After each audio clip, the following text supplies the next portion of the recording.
Welcome, curious minds, to the deep dive. Today, we're not just scratching the surface, we're plunging headfirst into a name that, well, just by its very sound, it conjures up this force of nature. Howlin Wolf. Just hearing that moniker, Howlin Wolf, you immediately picture someone powerful, maybe a bit primal, with a voice that could maybe shake the foundations of the earth. Yeah. It makes you wonder, what kind of person, what kind of life, what kind of sound could possibly earn such an iconic, almost elemental name? It really is a name that doesn't just describe, it sort of evokes something, doesn't it?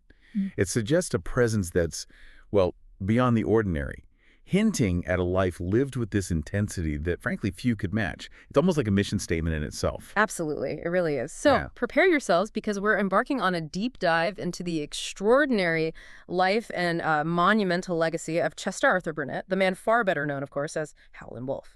We've pulled together articles, researched some really fascinating personal accounts to unpack the incredible journey of this man, born into the harsh, segregated realities of the Deep South. He didn't just transform the blues, he carved this indelible mark on the beginning sounds of rock and roll, leaving an influence that still reverberates today. And our mission today, really, is to truly understand the forces that shaped him. We're going to explore how his profoundly challenging early life, his, truly unique guttural vocal style, Oh, yeah. his surprising and, frankly, remarkably disciplined financial sense. Which is fascinating. It really is. And an almost relentless dedication to his craft. How all that combined to make him one of the most influential blues musicians of all time. We're going to discover some genuinely surprising facts about his personal discipline, his incredible path from being functionally illiterate to becoming this really business-savvy band leader, Yeah. and just the sheer tenacity that defined his entire remarkable career. Get ready, because by the end of this deep dive, you'll understand how a childhood nickname, which was initially just kind of a playful scolding, right? Right, exactly. How that evolved into a global phenomenon. You'll grasp how one man's distinctive growl and howl didn't just define his sound, but actually reshaped an entire genre, influencing countless artists across generations, from the Rolling Stones to modern experimental rock bands. It's quite reach. It really is. It's a story of survival, incredible resilience, and just pure, unadulterated musical genius. And we're going to show you not just what happened, but why it mattered so profoundly. Hashtag Tay1. Early life and the genesis of a howl. Okay, let's start right at the beginning, at the very genesis of this legend. The man we came to know as Howlin Wolf was born Chester Arthur Burnett. That was June 10th, 1910, in White Station, a small community near West Point, Mississippi. And kind of fascinatingly, he was actually named after the 21st U.S. President, Chester A. Arthur. Yeah, that's a detail many might not know, especially when you think about the raw, sort of untamed nature of his later persona. No. And you mentioned his imposing physical presence right at the start, which is just so critical to understanding him. This wasn't something that developed later. From a very young age, he was, physically formidable. Right. Standing 6'3", weighing maybe 275 pounds as an adult, he earned nicknames like Bigfoot Chester and Bull Cow. Wow. This sheer size and strength, it undoubtedly played a huge role in how he navigated a tough, often brutal world. And it certainly contributed to that powerful, almost intimidating stage presence he became famous for. You can almost see him just owning any space he walked into. Yeah, that physical presence is such a striking contrast to the instability of his early home life, isn't it? It really is. His parents, Gertrude Jones, who had Choctaw ancestry, and Leon Doc Burnett, who he described as Ethiopian, they separated when he was just 1 year old. Just one. This early instability, this sort of broken family foundation, it really set a difficult and often traumatic tone for his formative years. What were some of the most profound early traumas he went through? Well, that's a really powerful point. The trauma began incredibly early. He was kicked out of his mother's house during the winter as a child. In winter? Yeah. Yeah. This wasn't just a physical hardship. It was a deeply scarring experience that you can almost trace right into the raw emotion in his music later on. The reasons why this happened, and they remain somewhat speculative, but each possibility paints this vivid picture of the harshness of his upbringing and the profound rejection he must have felt. Right. Sources suggest it could have been, maybe his refusal to work the fields, or perhaps a rejection of choir music in favor of the blues, which would be pretty ironic, wouldn't it? Yeah, hugely ironic. Or maybe his mother's new partner just didn't want him around. and this is tough, his mother's perception of him being too dark in a society just obsessed with colorism back then. And those reasons, refusal to work, favoring blues over choir, his mother's partner, or even his mother's perception of his darkness. I mean, each one suggests a different kind of burden, doesn't it? How much of that unresolved tension do you think fueled the intensity of his later performances? Oh, immensely, I'd guess. Yeah. Regardless of the exact reason, this is a deeply scarring experience that clearly left a lasting impact. So after being cast out, he moved in with his granduncle, Will Young, but it was hardly an improvement. Not much better, huh? No, it was a large household, and he was apparently treated badly, essentially used as free labor. He worked almost all day, every day in the fields, and received no formal education at all. None. None. Think about that for a moment. One of the foundational figures in American music, a man who would later earn an honorary doctorate, wasn't even given the chance to learn to read or write as a child. God. This lack of opportunity, this profound deprivation, it's a theme that runs right through his early life and profoundly shaped his character, his drive. That lack of formal education is just heartbreaking, especially knowing what he achieved later. But the abuse he suffered, it eventually led to this really dramatic breaking point, didn't it? It did. When he was 13, in a fit of rage after one of Young's hogs ruined his dress clothes. Yeah, imagine how precious those must have been. Exactly. Burnett killed the animal. This act led to a severe whipping, followed by this desperate chase on a mule as he tried to escape. Wow. He then ran away, claiming later to have walked an astonishing 85 miles barefoot to finally join his father. 85 miles, barefoot. Yeah, and it was with his father that he finally found a happy home, a large, welcoming family. During this period, he even used the name John D., trying to actively dissociate himself from that painful, traumatic past. What an incredible act of resilience and self-preservation for a kid. That journey, 85 miles barefoot, it's almost mythological, isn't it, for a young boy? And it absolutely speaks to his incredible, almost primal resilience, even at such a tender age. It shows you the kind of grit and determination he had right from the very beginning, just this drive to survive and find a better path. Yeah. And this brings us to the actual birth of the Howlin Wolf persona, Yeah. which fittingly has this fantastic and quite personal origin story. It really is a perfect origin story for him. The name Howlin Wolf didn't initially come from his powerful stage presence, like many might assume. Right. Instead, it came from his maternal grandfather, John Jones. Apparently, young Chester had this habit of squeezing his grandmother's chicks too hard. Oh, dear. Yeah. So his grandfather, maybe trying to scare him into being a bit gentler, told him that wolves would come and get him if he didn't stop. It's such a vivid image, isn't it? A mischievous boy, a scolding elder, and boom, the genesis of a legend. It's absolutely perfect for him, a name that just stuck from childhood mischief.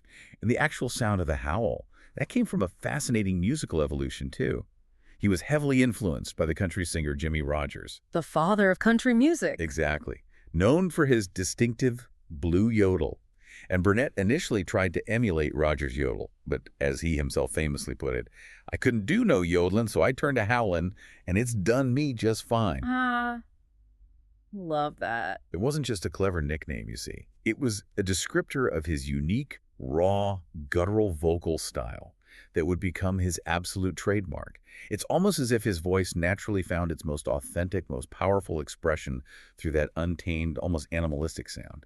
That transformation from attempting a yodel to perfecting a howl is incredibly insightful. It shows an artist finding their true voice even when it wasn't what they originally set out to do, you know? It wasn't an imitation. It was this authentic expression of his own physical and emotional landscape. And it really cemented his unique sound in a way no one else could replicate. Absolutely. On a more tangible note, a really significant turning point in his early life, a moment of profound personal agency, was January 15th, 1928. On that day, he managed to gather enough money, probably through grueling work, to buy his first guitar. This was such a monumental event for him that he reportedly never forgot that date until the day he died. It just speaks volumes about how important that moment was for his future. So guitar in hand now. Right. So with his first guitar in hand, we move into the 1930s, which was a truly crucial period for his musical apprenticeship in the fertile grounds of the Mississippi Delta. Absolutely. In 1930, Burnett met Charley Patton, who was arguably the most popular and influential bluesman in the Delta at that time. The king, basically. Yeah. Imagine him, this young, aspiring musician, maybe still a bit rough around the edges, listening to Patton play nightly from outside juke joints, just soaking it all in. He remembered specific songs like Pony Blues and Smokestack Lightning years later, which is a testament to their deep impact. And Patton wasn't just a performer. He became Burnett's vital mentor, a true master passing down his craft. He taught him guitar, with Pony Blues being the very first song he learned a foundational piece of Delta blues, right? But just as importantly, Burnett learned the art of showmanship from Patton. Patton was known for this flamboyant, almost acrobatic style.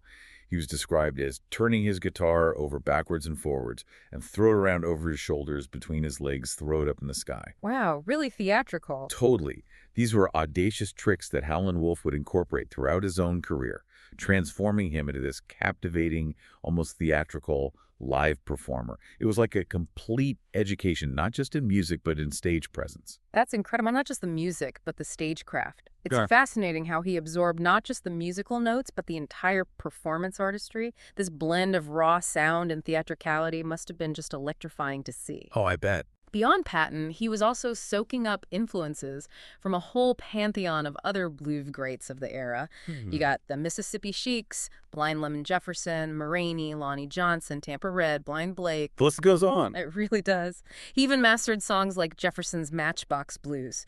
This really shows his dedication to learning and his wide-ranging appreciation for the blues. He was a true student of the genre. Absolutely. And his dedication to learning wasn't just limited to the guitar. His distinctive harmonica style, for instance, that was directly modeled after Sonny Boy Williamson II, Oh, okay. who actually taught him how to play when Burnett moved to Parkin, Arkansas back in 1933. Yeah. So we see this really deliberate and comprehensive apprenticeship happening here, learning from the best in both guitar and harmonica. He was building an entire arsenal of musical expression, honing the skills that would define his unique sound. So by the end of the 1930s, Burnett was like a fixture in Delta clubs, a known quantity. He was performing solo and with other incredible blues musicians of the day like Floyd Jones, Johnny Shines, Robert Johnson, Robert Lockwood Jr. Legends, all of them. Right.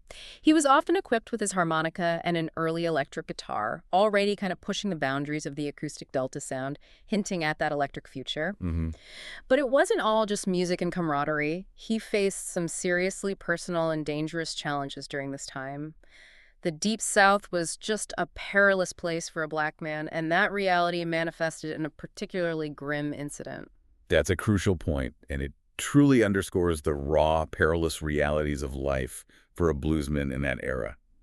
Down in Hughes, Arkansas, while trying to protect a female acquaintance, he got into a fight with an angry boyfriend and tragically killed the man with a hoe. Good heavens. Yeah. The outcome of this incident is actually disputed. Some accounts say he fled the area, others suggest he served some jail time, but what it absolutely underscores is the desperation and violence that could just erupt in his world. It makes his survival and eventual success all the more remarkable, really, given the constant shadow of danger and the precariousness of life for black men in the Jim Crow South. That's a grim reminder of the brutal context he lived in. And then the 1940s brought this tumultuous interlude that dramatically altered his path: military service. Right, the Army. On April 9th, 1941, he was inducted into the U.S. Army and assigned to the 9th Cavalry Regiment, one of the famous Buffalo Soldiers units, an all-black cavalry unit with a really storied history.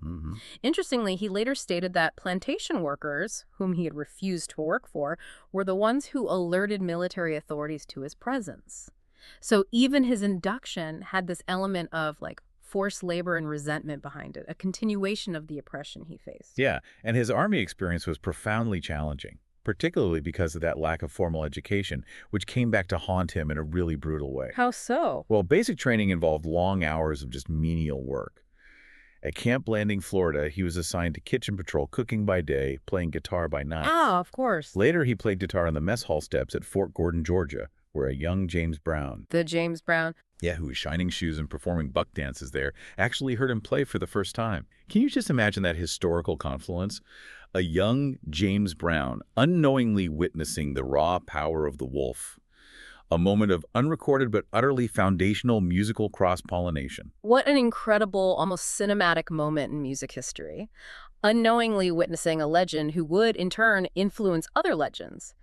But his illiteracy, that deep scar from his childhood, caused him immense trauma during his service. It really did.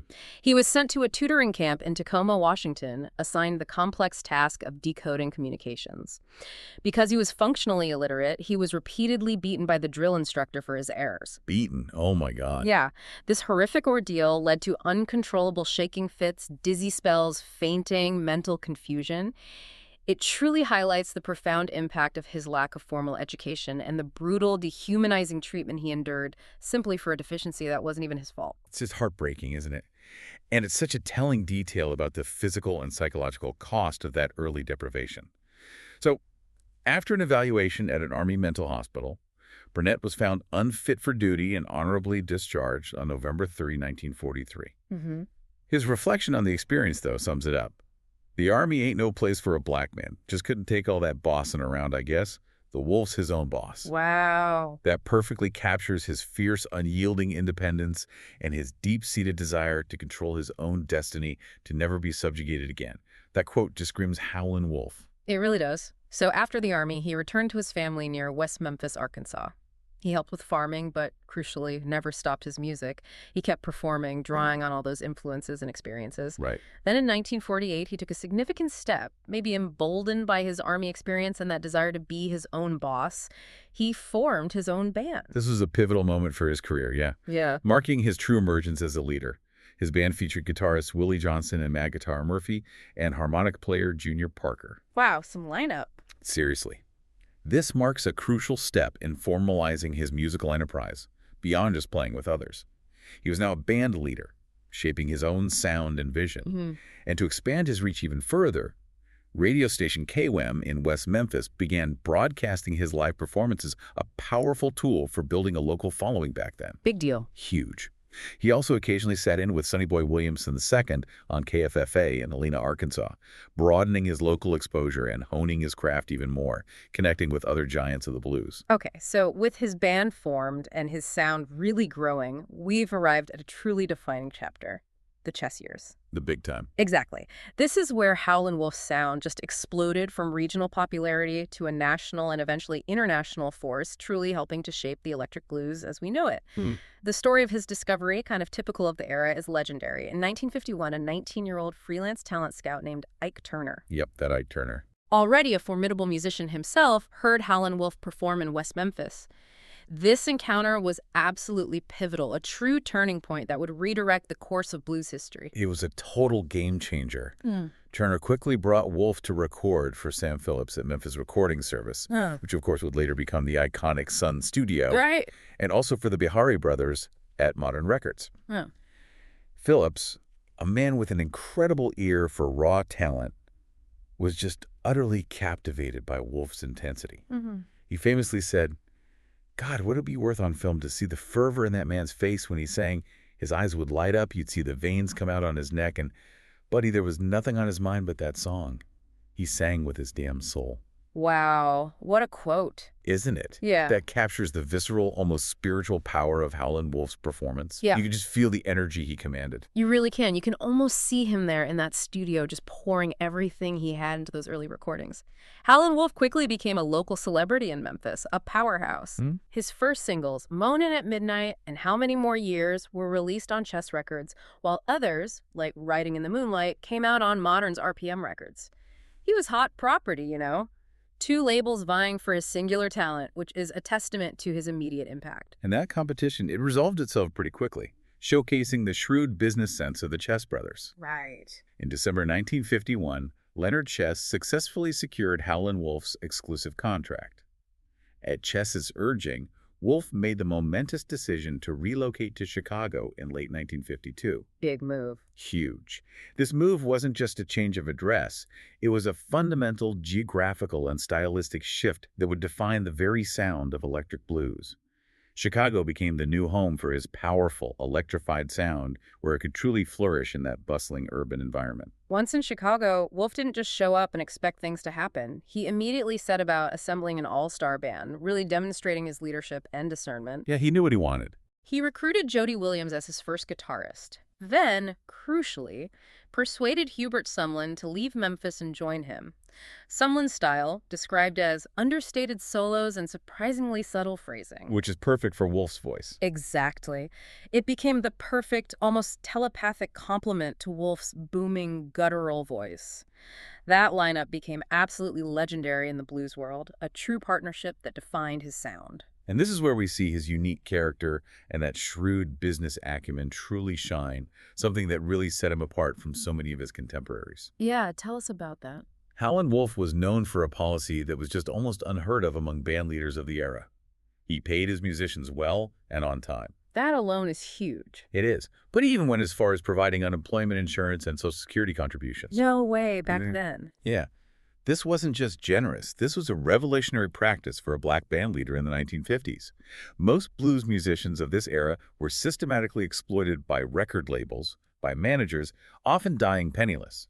Wolf's meticulous record-keeping and his refusal to be taken advantage of made him this rare exception, a true pioneer in artist rights, long before the term even existed.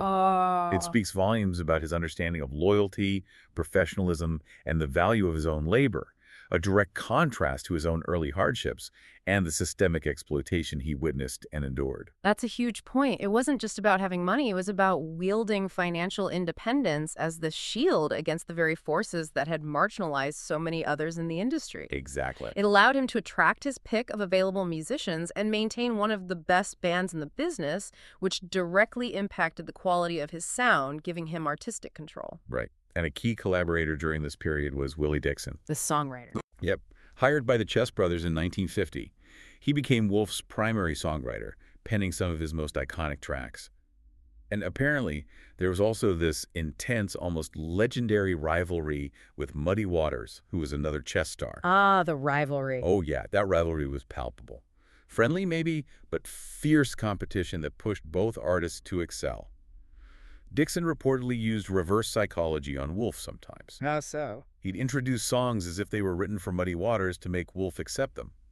Wolf, with his strong personality and competitive streak, would often reject songs initially, but if he thought Muddy might get it, suddenly became appealing. That's brilliant. The great anecdote that really brings his competitive spirit and proud nature to life, reminding us that these weren't just musicians, they were complex individuals, right? Totally. So, despite all this behind-the-scenes drama and fierce competition, the hits kept coming. Throughout the 1950s, Howlin Wolf had 5 songs that reached the Billboard National R&B charts. Pretty impressive for blues back then. Totally.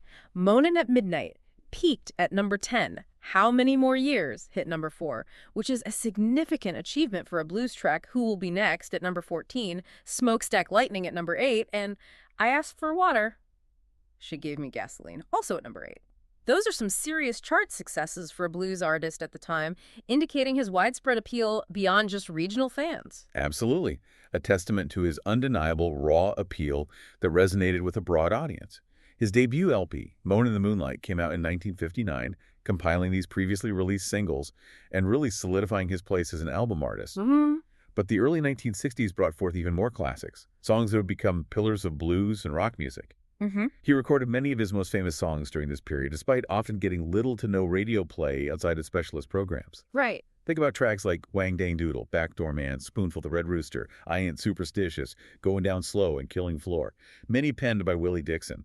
These weren't just hits, they were foundational texts for future musicians. And these weren't just blues songs in the traditional sense. They became blues and blues rock standards, eventually influencing countless rock bands who would discover them later. Exactly. His second compilation album, Howlin Wolf, released in '62, even earned that enduring nickname the Rocking Chair album because of its distinctive cover illustration. Such an iconic image in itself. It really is.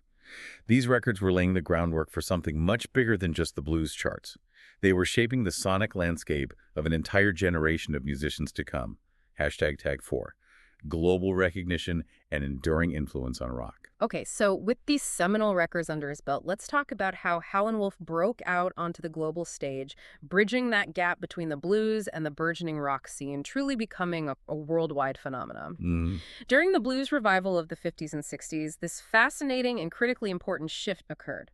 Black blues musicians, who had often been marginalized by mainstream American radio, found this brand new and incredibly eager audience among white youths, particularly in Europe, and then eventually back in America too. Right, the folk and blues revival. And Howlin Wolf was right there, among the very first to successfully capitalize on this demographic and cultural shift. It was a pivotal moment for the blues, yeah. A crucial infusion of new energy and appreciation, and Wolf was perfectly positioned to ride that wave. In 1964, he embarked on European tours as part of the American Folk Blues Festival. Wow, those tours were legendary. They were, bringing his powerful electric sound to international stages for the very first time. This was crucial for establishing his presence beyond the American club circuit, proving his appeal was universal. European audiences, often less encumbered by American racial prejudices of the time, they revered these blues artists as living legends.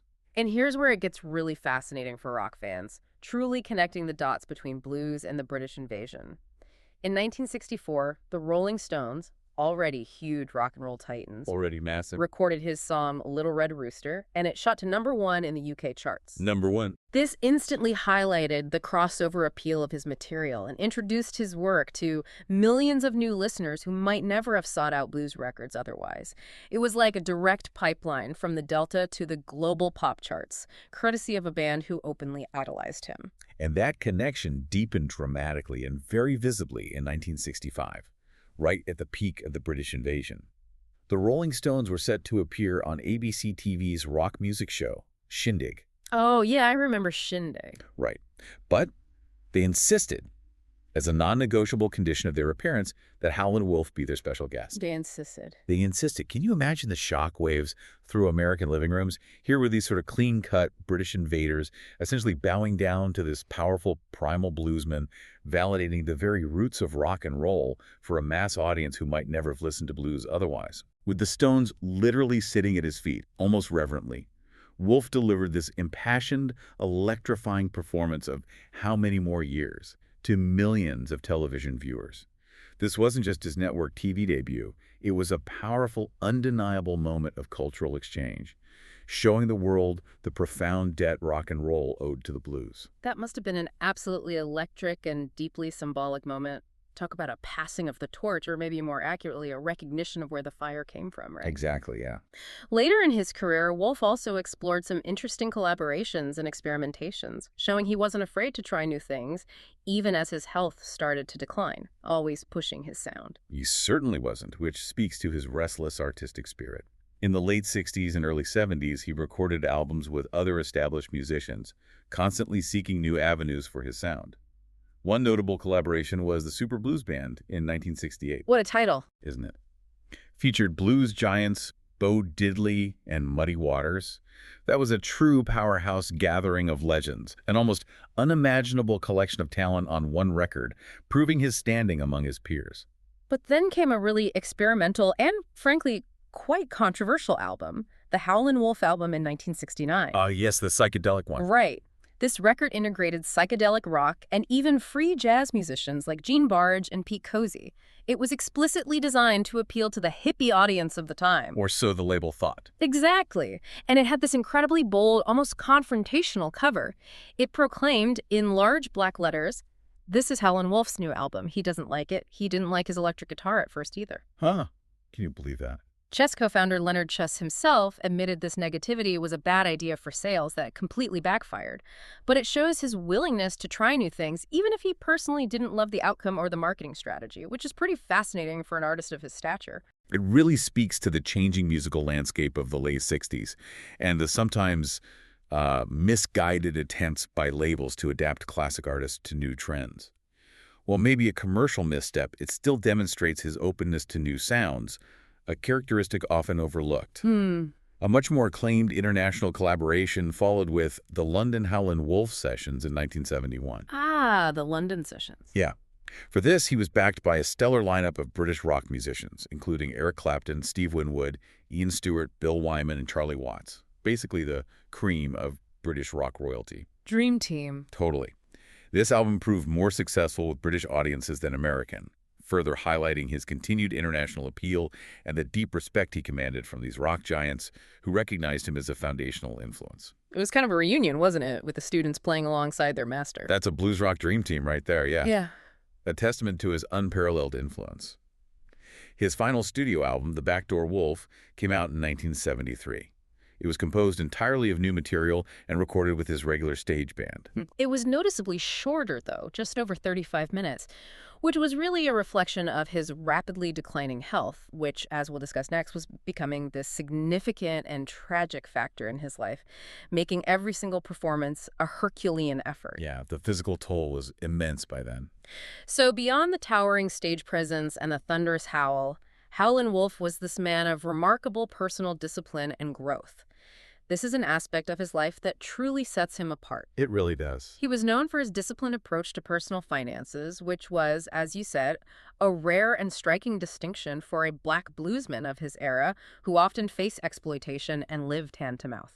He famously drove himself up from the Delta to Chicago with $4,000 in his pocket. That was a significant sum back then, and a testament to his careful saving and shrewdness. This financial prudence truly sets him apart, and it's extraordinary when you consider his early life. Remember, the blues scene and the music industry in general for black artists, it was notorious for systemic artist exploitation. Absolutely. Many musicians of his generation were routinely cheated out of royalties, lived hand-to-mouth, and died penniless. But Wolf, despite being functionally illiterate into his 40s, took control. How did he do that? With incredible determination, he went back to school to earn a general educational development, a GED diploma. Wow, in his 40s. Yeah. And he didn't stop there. He then went on to study accounting and other business courses. This wasn't just about personal enrichment. It was a deliberate effort to effectively manage his own career and finances, ensuring he wouldn't be exploited. He became this anomaly, a savvy businessman in a shark-infested industry. It was about empowerment and self-respect in a system designed to deny both. That's absolutely incredible. A true testament to his relentless dedication to improving his life and protecting his assets. It really shows that the Wolf was intelligent and strategic, as well as powerful, turning his personal challenges into professional strengths. His personal life also saw a profound change when he met his future wife, Lily Hanley, at a Chicago club. Lily and her family were urban and educated, a background that contrasted quite a bit with the often unsavory and rough-and-tumble world of blues musicians back then. It was apparently an immediate and deep connection, a true love story by all accounts. He was instantly attracted to her, pursued her, and according to those who knew them, the couple remained deeply in love until his death. That's wonderful. Yeah. Together, they raised Lily's two daughters, Betty and Barbara, building this stable home life that had been so absent from his own childhood. And Lily became far more than a wife. She was an indispensable partner in his business. Ah, okay. With Lily managing his professional finances, handling the books and negotiations, he became so financially successful that he could offer his band members not only decent salaries, but also benefits like health insurance. Truly revolutionary for the time. That's amazing. This wasn't just generosity, it was a strategic move that ensured loyalty and top talent. That's a huge point, and it underlines how his business acumen directly contributed to his musical success.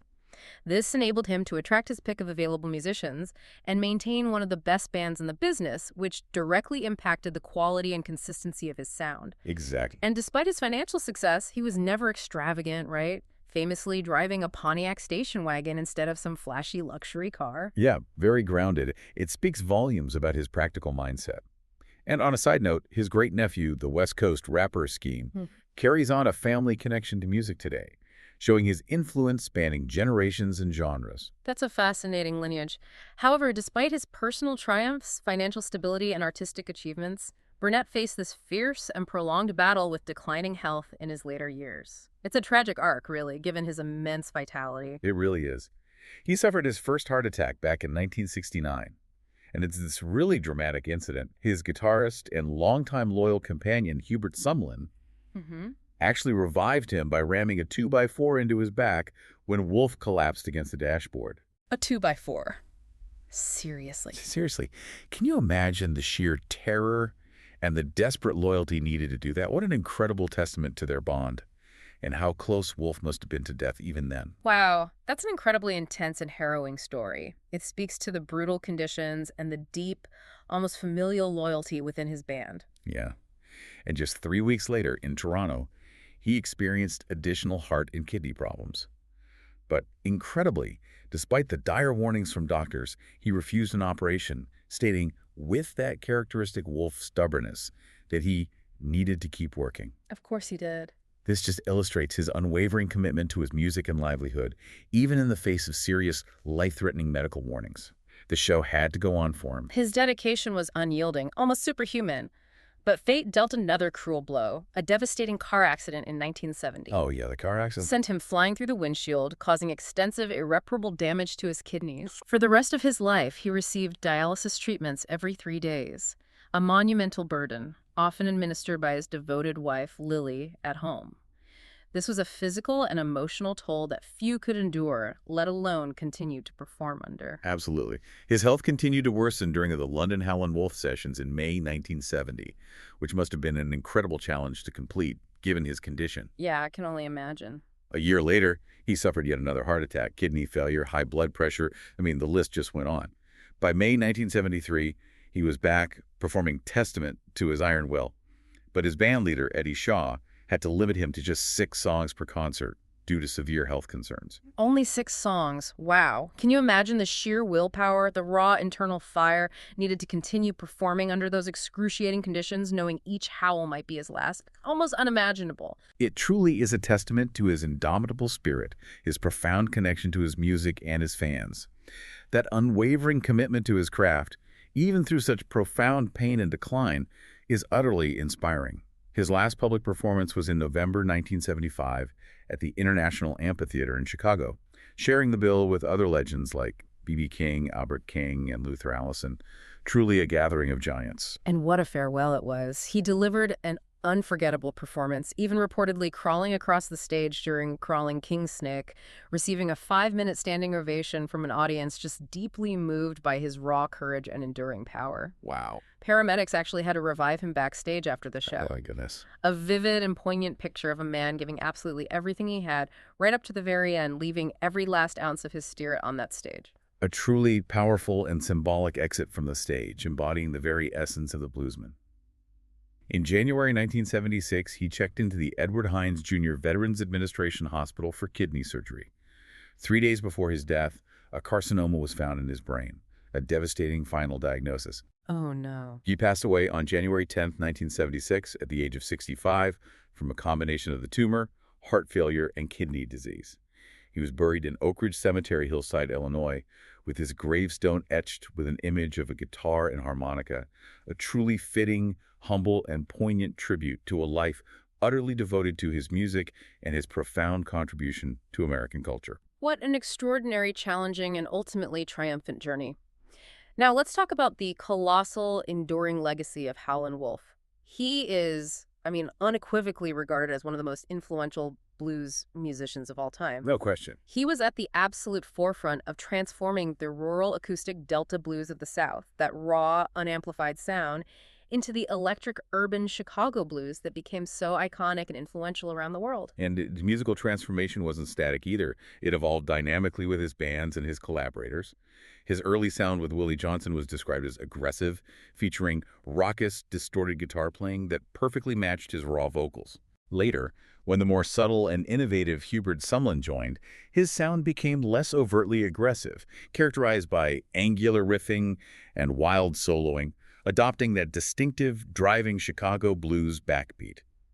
This evolution shows a dynamic artist constantly refining his craft, always finding new ways to express his core sound within changing musical landscapes. And the critics absolutely raved about him, right?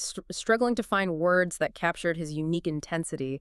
Cub Koda famously noted that no one could match Howlin Wolf for the singular ability to rock the house down to the foundation while simultaneously scaring its patrons out of its wits. Ah, that's a great line. Isn't it? It perfectly captures his raw power, his intimidating stage presence, and the almost visceral effect he had on an audience. Sam Phillips, who first recorded him, famously said of hearing him, "This is where the soul of man never dies." High praise indeed. Almost spiritual in its depth. Those quotes truly encapsulate his profound, almost primal impact.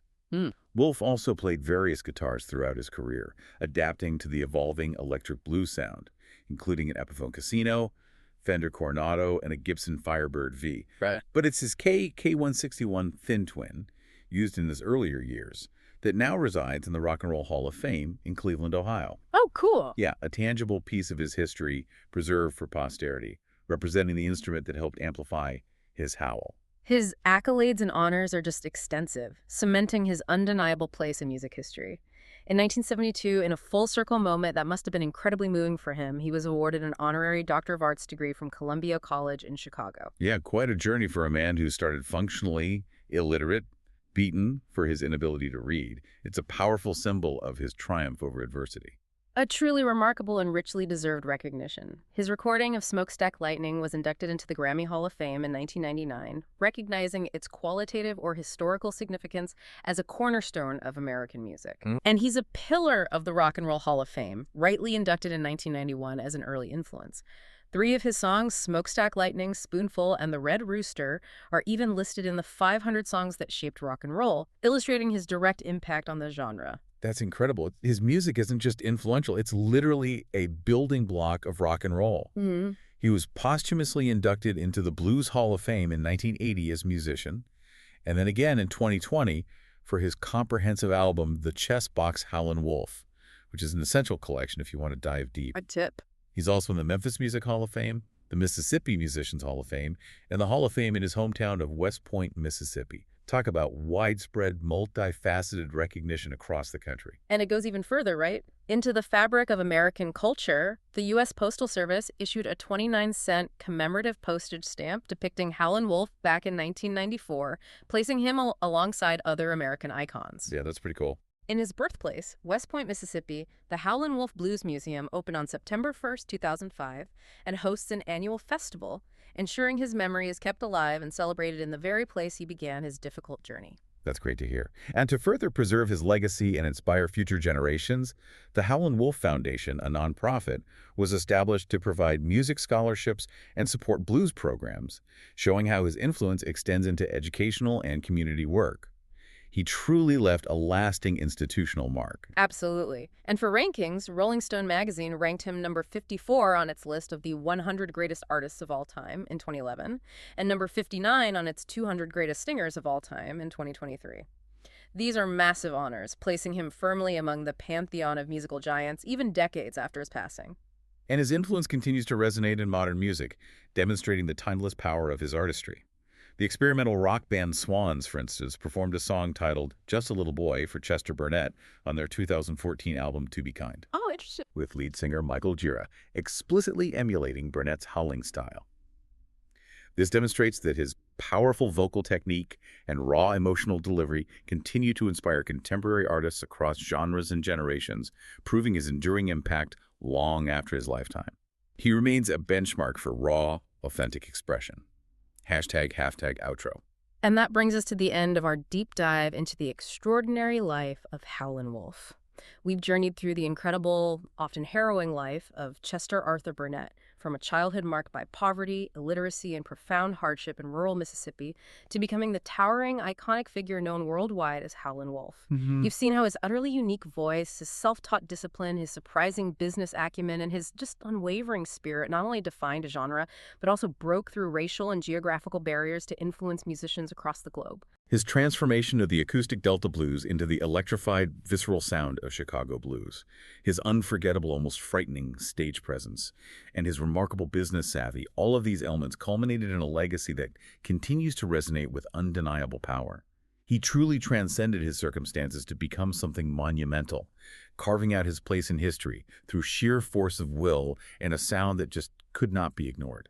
Howlin Wolf's story is such a powerful testament to the idea that true artistry often emerges from the deepest struggles, forged in the fires of adversity. It makes you wonder, what does it truly take to not just survive, but to profoundly shape the world around you, even when facing incredible odds, when the system seems rigged against you? Yeah. And how much of his iconic howl was not just a vocal technique, but a visceral expression of a life lived with raw intensity and uncompromising spirit? It was a sound that didn't just entertain, it invited you to feel the very soul of the blues, a direct pipeline to a man who refused to be silenced. It kind of begs the question, doesn't it? How many voices, shaped by similar adversities, never found their howl? That howl was the sound of a man who refused to be silenced, who poured every ounce of his difficult past and powerful present into his music, demanding attention and respect. It's a sound that continues to defy time, a testament to the unyielding power of individual expression against all odds. Indeed. We hope you've enjoyed this journey into the life and legacy of Howlin' Wolf and gained a deeper understanding of the man behind the legendary roar. Join us next time on The Deep Dive for more insights and fascinating stories, where we continue to unpack the knowledge you need to be truly well-informed.